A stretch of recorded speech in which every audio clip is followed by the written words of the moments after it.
Selamat malam, Kaltim Headline Malam kembali hadir bersama saya Rosmi Rahmat. Sejumlah informasi penting akan kami hadirkan untuk Anda dan berikut di antaranya. Kita awali Kaltim Headline Malam edisi kali ini. Warga perumahan Melati Balikpapan Selatan dihebohkan penemuan bayi. Bayi kini dirawat di Puskesmas Sepinggan Balikpapan Selatan. Bayi mungil berjenis kelamin perempuan ditemukan warga di depan pintu rumah Blok D1 nomor 12A Perumahan Melati Sepinggan Balikpapan Selatan pada Jumat dini hari pukul 4.30 waktu Indonesia Tengah. Dari keterangan kepolisian Polsek Balikpapan Selatan, awalnya seorang warga melihat seseorang yang menaruh bayi mungil tersebut, kemudian berlalu pergi menggunakan sepeda motor. Setelah itu warga mendengar tangisan bayi dan mendatangi lokasi tangisan bayi. Oleh warga langsung melaporkan ke pihak berwajib. Bayi mungil ini kemudian dibawa ke Puskesmas Sepinggan oleh Polsek Balikpapan Selatan untuk mendapatkan perawatan medis. Bayi mungil ini diperkirakan sudah berumur 7 hari, lantaran tali pusar sudah mengering. Untuk kecurigaan mereka, kan gitu, jadi mereka itu menemukan tidak adanya suatu ada orang ataupun yang baru lewat ataupun orang yang bekerja di sekitar. Namun itu yang sudah dilakukan, maka dari pihak yang menemukan menginformasikan kepada sekitar atau Pak RT lah yang menemukan. Itu rumah kosong atau gimana yang ditaruh? Rumah ada penghuninya. Kondisi bayi dan saat ditemukan awal dalam keadaan untuk keselamatan sementara sehat, kemudian sekarang masih dilakukan untuk besok. Pas ditemukan masih lengkap berpakaian atau tidak ada? Lengkap dengan bungkusan. Untuk lidiknya apakah mencari untuk sementara kami masih melakukan penyelidikan siapa dan kapan yang meletakkan bayi tersebut di sekitar di TKP. Untuk barang bukti yang diamankan dari CCTV atau rekaman? Untuk petunjuk-petunjuk lain masih kami lakukan penyelidikan. Kita di puskesmas datang ibu-ibu dengan polisi membawa bayi, katanya ditemukan jam 3 pagi di perumahan Melati RT 49 Kelurahan Sepinggan. Gitu. Jadi kondisi bayi sekarang alhamdulillah sehat dan tadi sudah diperiksa, semua kondisinya baik. Cuman ini tadi dari permintaan dari polisi akan divisum di rumah sakit RSKD. Kenapa usia bayi berapa, Bu? Usia bayi itu sekitar 7 hari ya, 5-7 hari karena tali pusatnya sudah utuh, sudah kering. Perempuan ke laki-laki? Perempuan. Kenapa? Bayi mungil berjenis kelamin perempuan yang kini dirawat di Puskesmas Sepinggan akan dilakukan visum untuk kepentingan penyelidikan oleh kepolisian. Polisi juga masih menyelidiki pembuang bayi mungil tersebut. Dari Balikpapan, Muhammad Idris, tim Kaltim TV.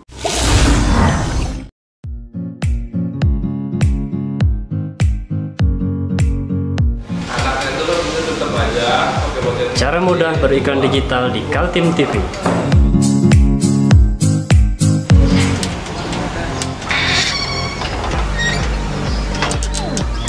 Yang pertama, jadilah sahabat Kaltim TV.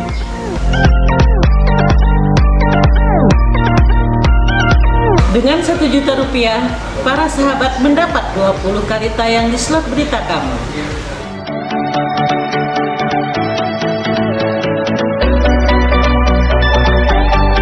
Dengan 20 detik dapat menjangkau 20.000 penonton. Anda beruntung karena mendapat kesempatan perdana dari kami. Ayo jadilah sahabat Kaltim TV. 4 jenazah lagi dimakamkan di Taman Pemakaman Khusus COVID-19 Raudatul Jannah, Tanah Merah, Samarinda Utara. Pada Kamis 24 September adalah pemakaman ke-126 selama masa pandemi COVID-19 melanda ibu kota di Provinsi Kalimantan Timur. Di saat sebagian warga kota Samarinda sudah berada di rumah bersama keluarga, inilah yang dilakukan tim penanganan COVID-19 pada malam Jumat 24 September lalu. Mereka masih bekerja menjalankan misi kemanusiaan, membawa jenazah yang terduga terkena virus corona ke pemakaman khusus pasien COVID-19 di Raudatul Jannah, Tanah Merah, Samarinda Utara. Malam itu total 4 jenazah dimakamkan. Keempat mayat warga itu belum pasti tertular virus karena mereka meninggal dunia sebelum hasil tes swab keluar dari laboratorium. Dalam bahasa para medis, status keempat jenazah adalah probable. Assalamualaikum warahmatullahi wabarakatuh. Selamat malam. Hari ini tanggal 24 September 2020, tepat pukul 21.00, kami melakukan prosesi pemakaman ke 123, 124, 125, dan 126 terhadap 4 jenazah. Jenazah pertama dengan inisial MN usia 20 tahun berjenis kelamin laki-laki dari Rumah Sakit Hermina. Jenazah kedua dengan inisial SYF usia 66 tahun berjenis kelamin laki-laki dari Rumah Sakit Samarinda Medica Center. Jenazah ketiga berinisial BDR berjenis kelamin perempuan berusia 56 tahun berasal dari Rumah Sakit Abdul Wahab Sarani. Dan jenazah keempat berinisial LS usia 58 tahun berjenis kelamin perempuan berasal dari Rumah Sakit Dirgahayu. Kesemuanya beragama Islam dan berstatus probable COVID-19. Dan saat ini sedang dilakukan pemakamannya secara protokol COVID di Pemakaman Umum Rodatul Jannah Serayu Tanah Merah, Samarinda. Di Kota Samarinda, tren peningkatan jumlah kematian akibat virus corona terus meningkat, berbanding lurus dengan jumlah warga yang menjadi pasien baru terpapar virus. Menurut data per 24 September 2020, kumulatif warga yang terpapar virus sejak Maret lalu sudah mencapai 1.854 orang dan yang sembuh 1.368. Sementara yang dirawat isolasi mandiri maupun di rumah sakit ada 503 orang. Tim Kaltim TV melaporkan.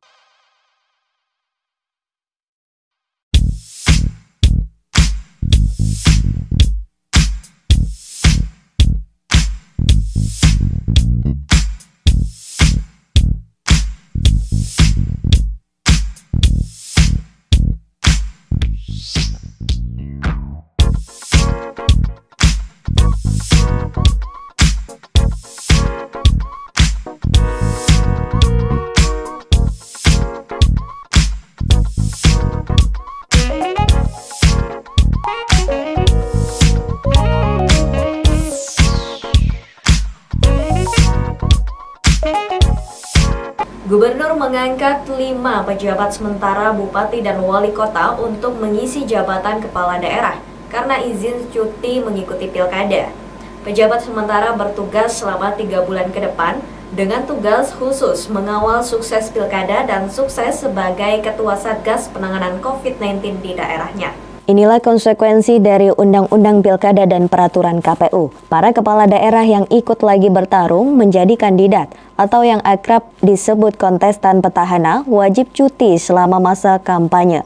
Di Kaltim, dari 9 kabupaten dan kota yang menggelar pilkada, ada 5 kepala daerah yang mengajukan cuti, sehingga Gubernur Kaltim menunjuk pejabat sementara. Kelima pejabat sementara yang diangkat Gubernur Kaltim Isran Nur, yakni Jauhar Effendi sebagai PJS Bupati Kutim, Rija Indra Riyadi menjadi PJS Wali Kota Bontang, dan Ramadan yang saat ini menduduki Sekretaris DPRD Kaltim merangkap menjadi PJS Bupati Berau. Kemudian 2 nama pejabat sementara lagi yaitu MC Rajudin menjadi PJS Bupati Kutai Barat dan Gede Yusa sebagai PJS Bupati Mahakam Ulu. Pengukuhan dilakukan Gubernur Kaltim Isran Nur di kantor gubernur dengan acara sederhana dan protokol kesehatan yang ketat. Ya, bukan pelantikan, namanya pengukuhan sebagai pejabat sementara Bupati Kutai Timur, Bupati Berau, Bupati Kutai Barat, Bupati Mahakam Ulu, dan Wali Kota Bontang. Selama dalam penyelenggaraan para bupati, wali kota yang bersangkutan itu lagi mengikuti cuti kampanye Pilkada 2020. Ya, itu aja. Nggak usah banyak-banyak. Iya, Pak. Sebelumnya, Kepala Biro Humas Setda Prof Kaltim merilis, pada masa pandemi COVID-19, para pejabat, bupati, dan wali kota punya tugas utama yang harus dilaksanakan selaku Ketua Satgas Penanganan COVID-19 sesuai SE Mendagri tanggal 17 September 2020. Selain itu, memelihara Kantipmas, melakukan pembahasan Raperda, sehingga dapat menandatangani perda seperti Raperda APBD tahun 2020 yang bakal dibahas dalam 2 bulan ke depan. Tugas penting lainnya mensukseskan pilkada. Sekretaris DPRD Kaltim Ramadan yang juga ikut dilantik sebagai pejabat sementara Bupati Berau mengaku siap melaksanakan tugas yang diperintahkan negara kepadanya. Pak, bagaimana perasaannya Pak setelah dilantik jadi PJ Berau, Pak? Ya, antara bahagia dan artinya kita besok sudah melaksanakan tugas yang saya pikir ya cukup berat, tapi harus kita lakukan sedemikian rupa sesuai dengan ketentuan dan perintah tadi yang sudah disampaikan melalui pembacaan surat keputusan Menteri Dalam Negeri. Ada beberapa poin penting yang memang harus kita laksanakan. Saya pikir itu. Pak, pasca meninggalnya almarhum Haji Muharram, Pak, apakah aktivitas kantor tetap normal, Pak? Saya pikir ya, kayak pengalaman saya selama 30 tahun bekerja di pegawai negeri sipil, insya Allah nggak ada masalah. Artinya jajaran ke bawahnya mulai dari sekda sampai seluruh perangkat daerah itu melaksanakan tugas-tugas yang memang sudah dilaksanakan atau sudah diemban sebagaimana. Masa tugas pejabat Bupati Wali Kota sampai 5 Desember 2020, yaitu setelah selesai masa kampanye dan memasuki masa tenang. Pelaksanaan pilkada berlangsung pada 9 Desember 2020. Tim Kaltim TV, Hardin dan Heriman melaporkan.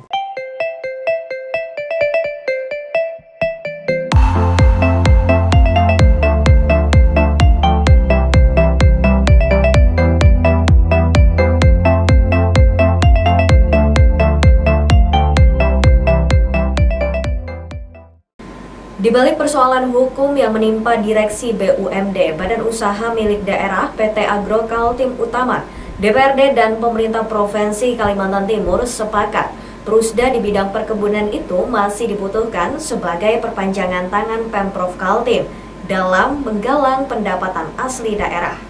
Kabar buruk dari PT AKU atau Agro Kaltim Utama adalah ditangkapnya dan ditahannya Direktur Prusda oleh pihak berwajib.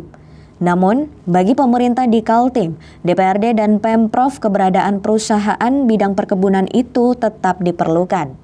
Tentu dengan semangat baru, direksi baru dan juga komitmen-komitmen baru agar PT AKU sebagai BUMD memberikan keuntungan yang bisa diandalkan untuk PAD Kalimantan Timur. Teman-teman Komisi 2 menilai bahwa saat ini Kaltim sebenarnya tetap butuh BUMD yang bisa mensupport di bidang pertanian.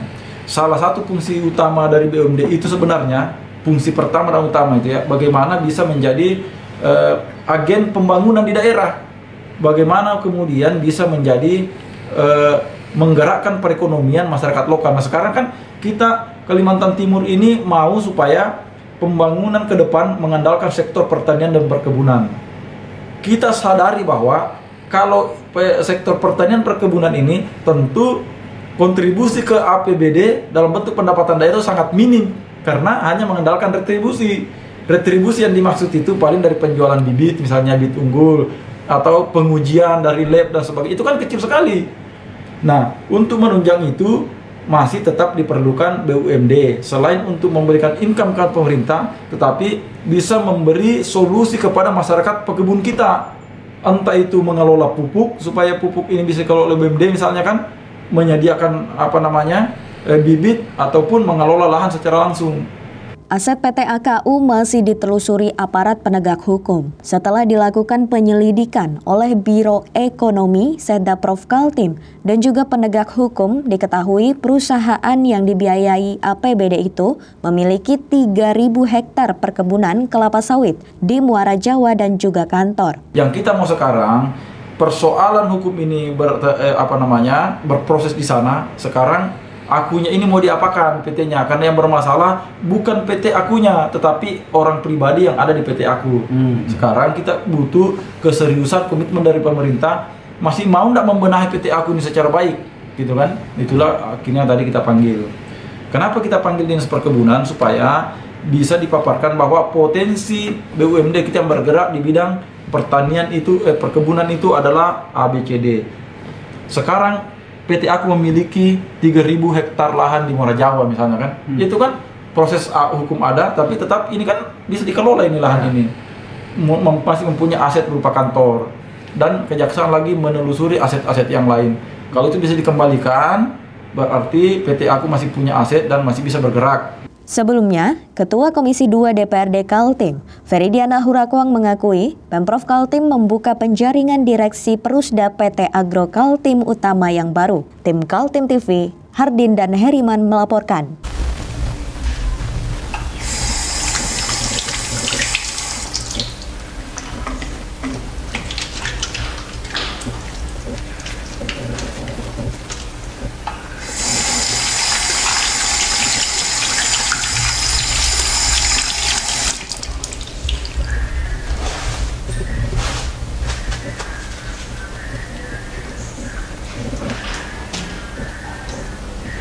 Meskipun di rumah saja, kita tetap selalu menjaga kesehatan, cuci tangan, menggunakan hand sanitizer. Ingat, mulailah dari diri sendiri. Kita beralih ke informasi selanjutnya. Komisi Pemilihan Umum menggelar pengundian nomor calon peserta Pilkada di Kota Samarinda. Setelah mendapat nomor urut, inilah komentar mereka untuk tampil menjadi pemenang. Beginilah penampilan 3 pasangan calon peserta Pilkada di Kota Samarinda. Mengenakan baju kopel, masing-masing pasangan datang ke tempat acara pemungutan suara di sebuah hotel di Samarinda. Acara berlangsung dengan protokol ketat.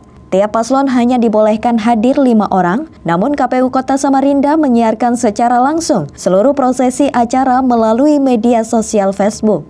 Usai mendapat nomor urut, yaitu nomor urut 1 untuk pasangan Barkati Darlis, nomor urut 2 pasangan Andi Harun Rusmadi Wongso, dan nomor urut 3 pasangan Zairin Zain dengan Sarwono. Ketiganya pun berkesempatan bertemu wartawan. Berikut ini cuplikan para calon kandidat setelah menerima nomor urut. Situasi ini bisa kita segera keluar dan ekonomi kerakyatan kita akan kembali bangkit. Tetapi Barkati Darlis sudah menyiapkan program khusus untuk mengawal pelaku ekonomi menengah, kecil, dan mikro yang disebut dengan UMKM. Jadi Barkati Darlis akan fokus mengawal pelaku ekonomi menengah ke bawah.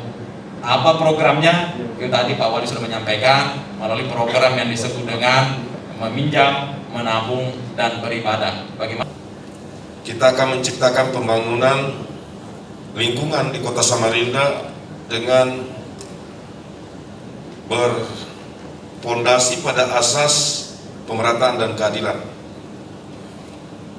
Oleh sebab itu, kami berdua mencanangkan satu program yang mendorong pembangunan yang berkeadilan dan merata itu melalui penyediaan alokasi anggaran 100 hingga 300 juta rupiah per RT per tahun sebagai bentuk pembangunan sarana dan prasarana fisik berskala kecil dan untuk pemberdayaan masyarakat. Nah, mudah-mudahan kita lihat nanti ya. Targetnya sudah ada, tetapi tentu saja untuk menuju ke sana perlu kerja keras, perlu kebersamaan, dan perlu sentuhan. Apalagi polanya sekarang kalau kita menetapkan target di kondisi yang normal, mungkin bisa-bisa saja ada survei ya, karena bicara tentang survei ini juga unik ya. Kita lihat kemarin waktu Pilgub gitu kan, pemenangnya itu dalam setiap survei nggak pernah menang, tapi kemudian ketika selesai Pilgub yang menang yang runner up gitu kan. Jadi analogi survei juga tidak selalu ya. Perang gagasan sudah dimulai, namun yang menentukan siapa pemenang pilkada adalah suara pemilih pada pencoblosan 9 Desember 2020. Tim Kaltim TV, Hardin melaporkan.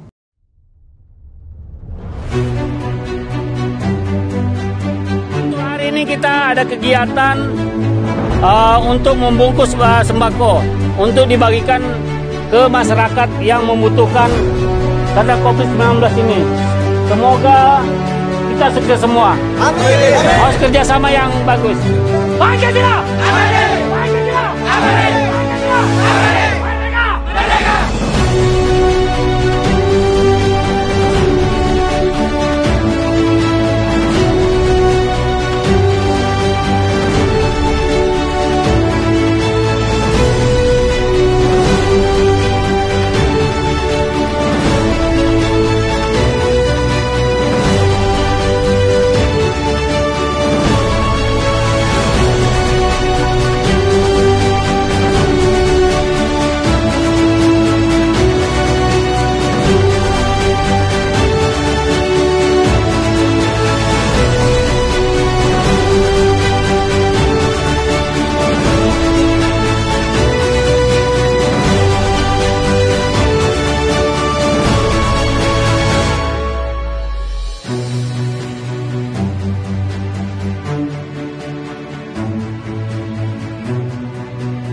Sejumlah warga menuntut 3 calon wali kota yang akan berlaga di 9 Desember 2020 yang berkomitmen mewujudkan daerah otonomi baru Samarinda Seberang.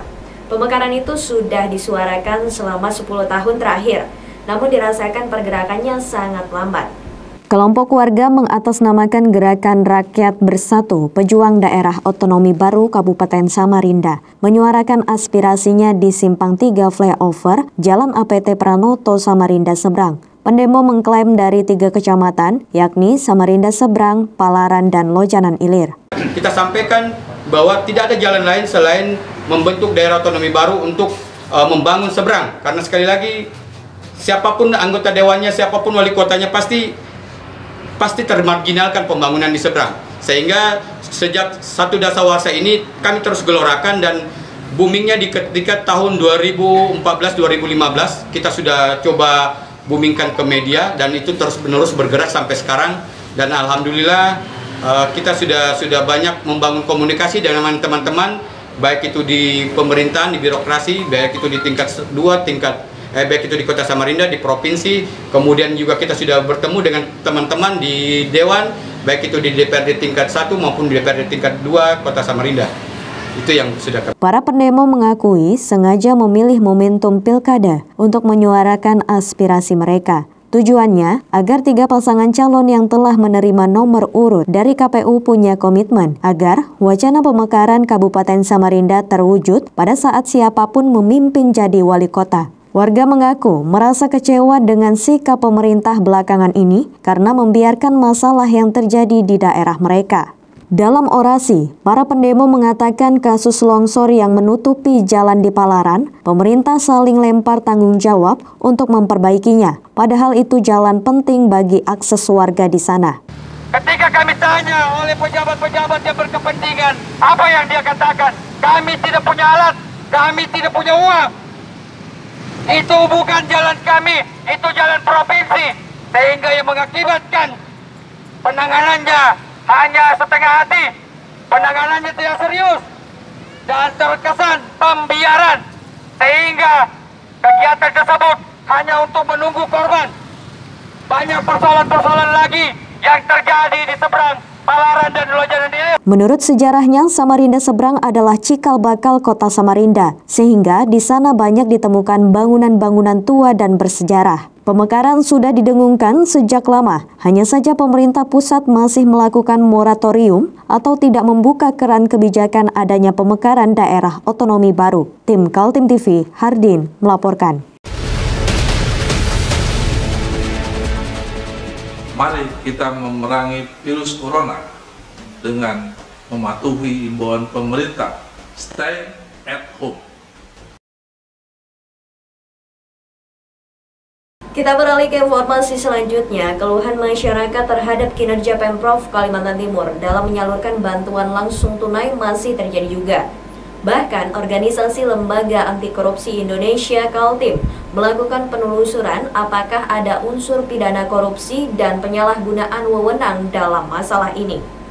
Dalam suasana pandemi COVID-19 yang masih terjadi di Kalimantan Timur, kinerja Pemprov Kaltim kembali disoal.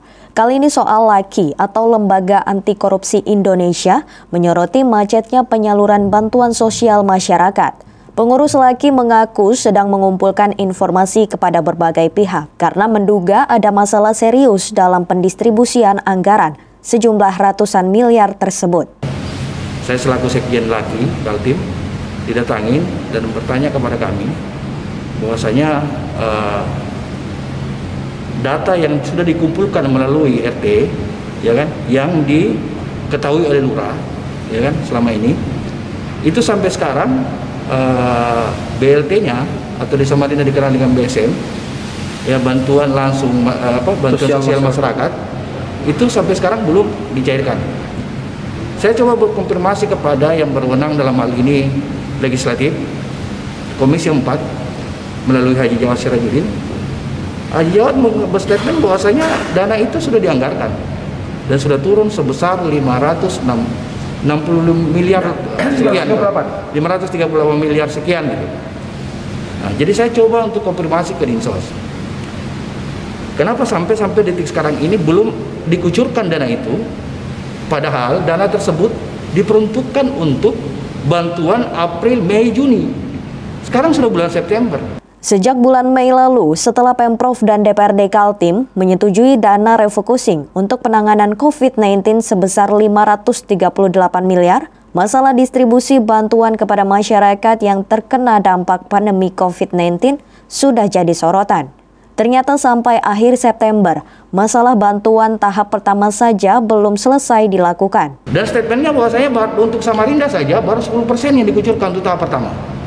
Terkait dengan dana BSM tadi. BSM tadi. Pertanyaannya, apakah nunggu COVID ini habis? Kan gitu.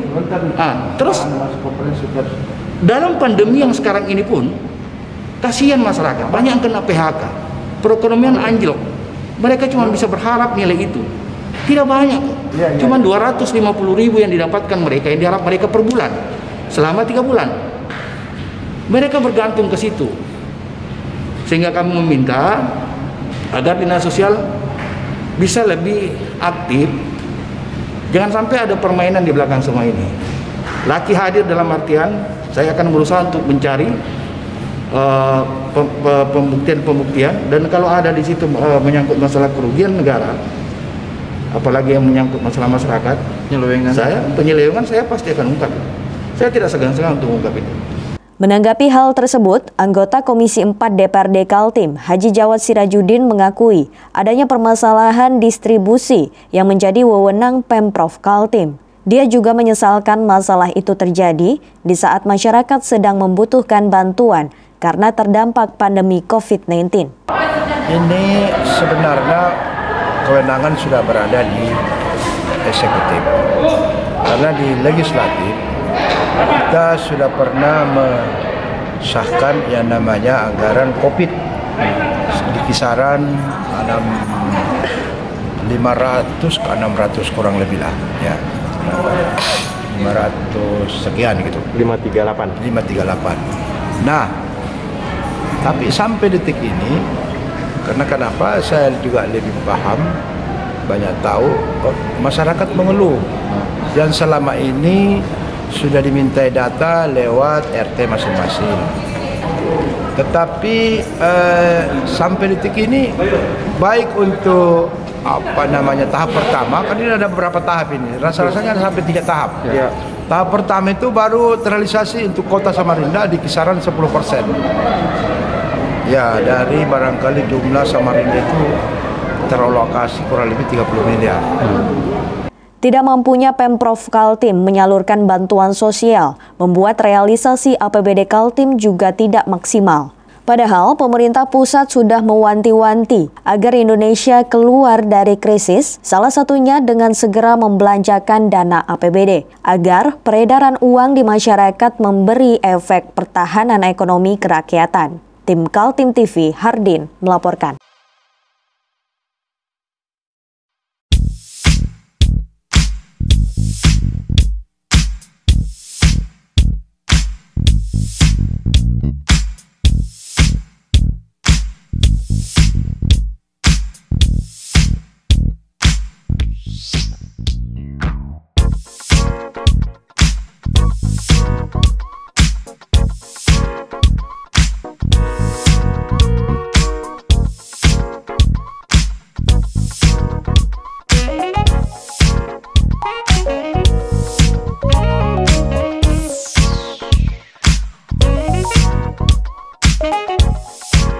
Pemerintah Kota Samarinda memastikan tidak ada penundaan pilkada.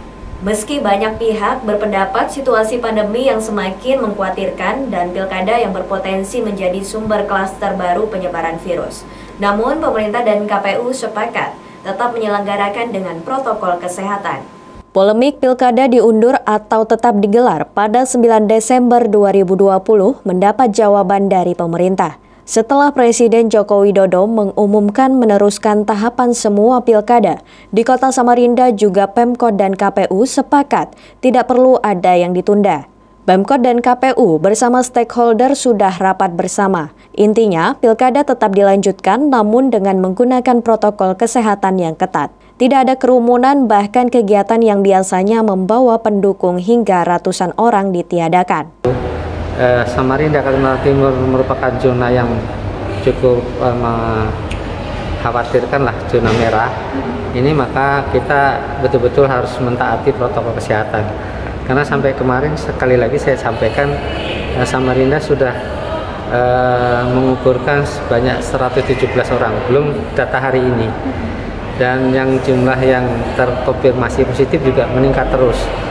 Oleh karena itu, selain pesta demokrasi ini harus berjalan dan sukses, tetapi penanganan kesehatan khususnya COVID-19 ini juga harus ditingkatkan lebih baik lagi. Oleh karena ini pertemuan sore hari ini kita menyamakan. KPU Kota Samarinda juga bertekad untuk meneruskan semua tahapan. Setelah mengumumkan 3 nama pasangan calon yang lolos menjadi kandidat, dilakukan juga pengundian nomor urut peserta pilkada di Hotel Haris pada 24 September.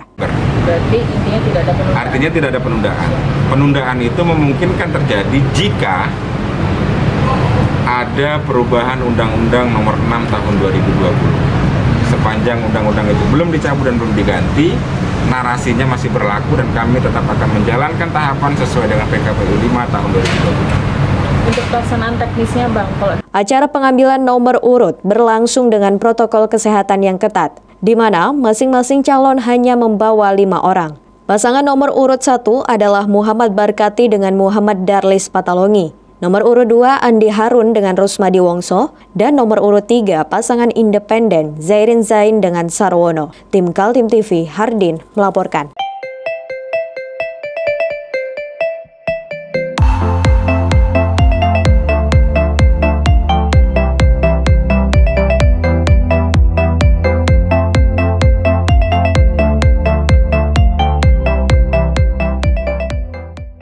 Demikian Kaltim Harian Malam edisi kali ini. Informasi lainnya dapat Anda simak melalui situs website kami www.kaltim.tv, channel YouTube dan fanpage Facebook Kaltim TV. Jangan lupa untuk selalu patuhi protokol kesehatan. Saya Rosmi Rahma pamit undur diri. Selamat malam dan sampai jumpa.